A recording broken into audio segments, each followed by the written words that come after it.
So Kate Cox, 31, lives in Dallas with her husband and 2 young kids. About 20 weeks into her 3rd pregnancy, she learned her fetus had, might mispronounce this, trisomy 18, a genetic condition with slim to no chance of survival.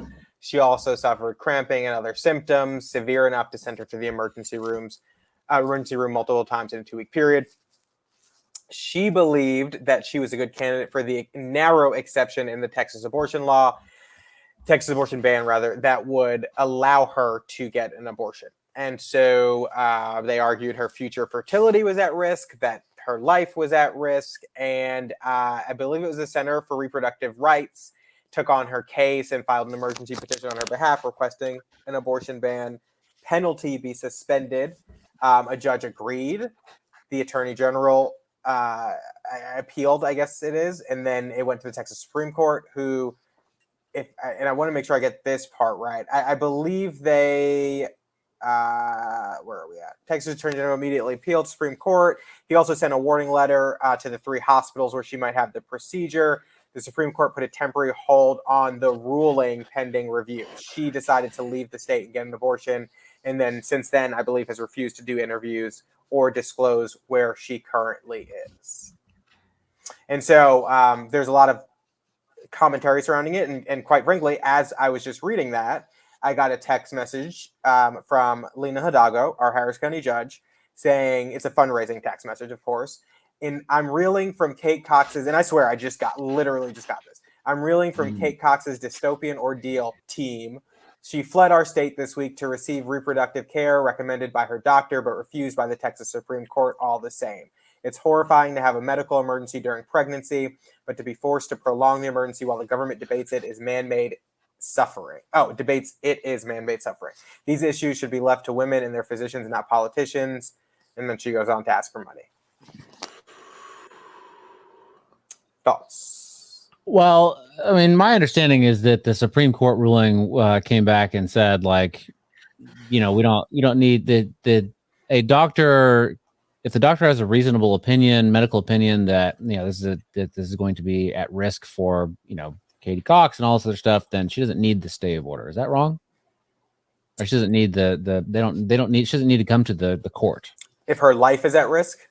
Well, in her situation, I'm trying to find the exact words on it, but I was going to bring this up in a little bit, but Twitter is insane. You just search like whatever's going on. Like you look at the what's happening, the trending tab, and you click on it and there's people just posting hardcore porn with just that word on it. Oh. And so I'm having to scroll through that as I look for Katie Cox, and it's really distracting. I apologize. Was that an all-woman cast too? No, this one is actually a white woman and a black man. So yes, the law says that for her life, if her life is at risk, it provides a narrow exception for her life being at risk, or when a pregnancy poses a serious risk of substantial impairment of a major bodily function. Her lawyers were arguing that her future fertility is a major bodily function. And so there was a disagreement over that. And I think that was what the holdup was.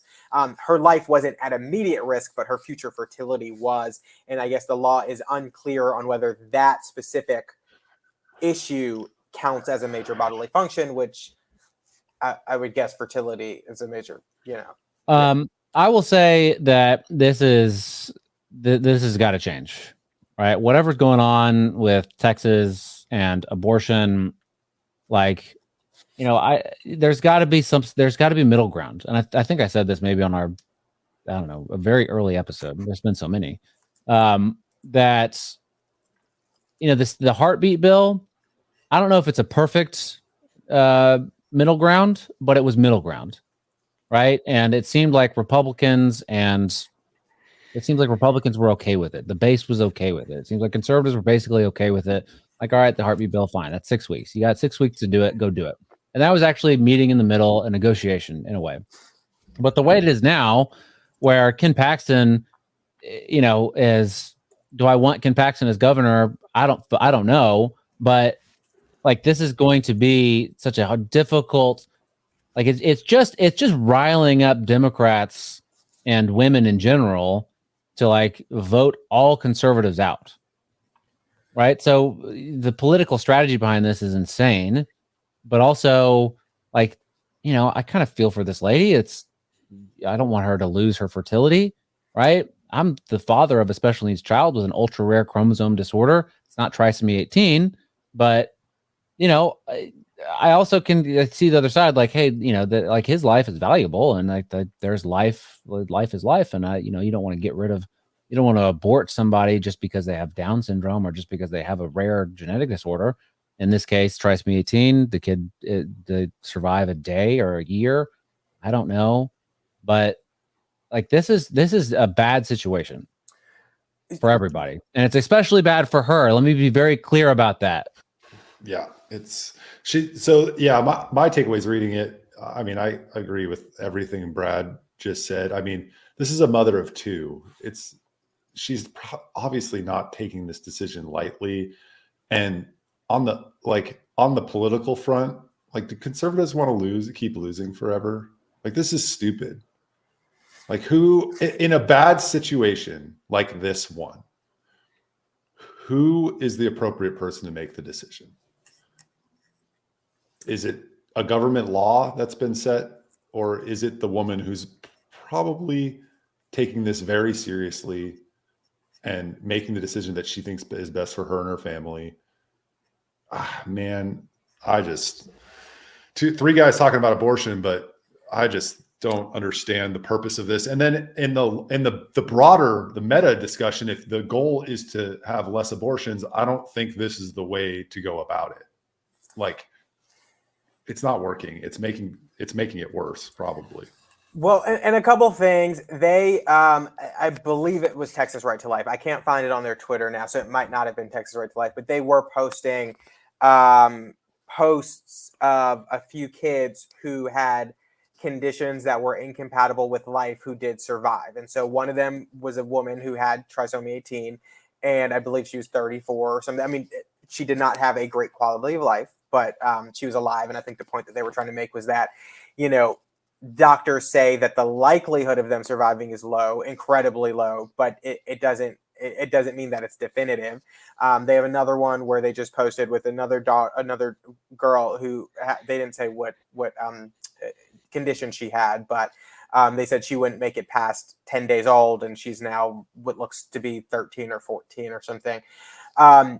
Another thing is that I've recently saw this posted yesterday and actually all week, that since 2020, Texas had 50,000 in 2020. Texas had 50,000 abortions so far this year, which, I mean, with 2 weeks to the end of the year, Texas has reported only 34 abortions.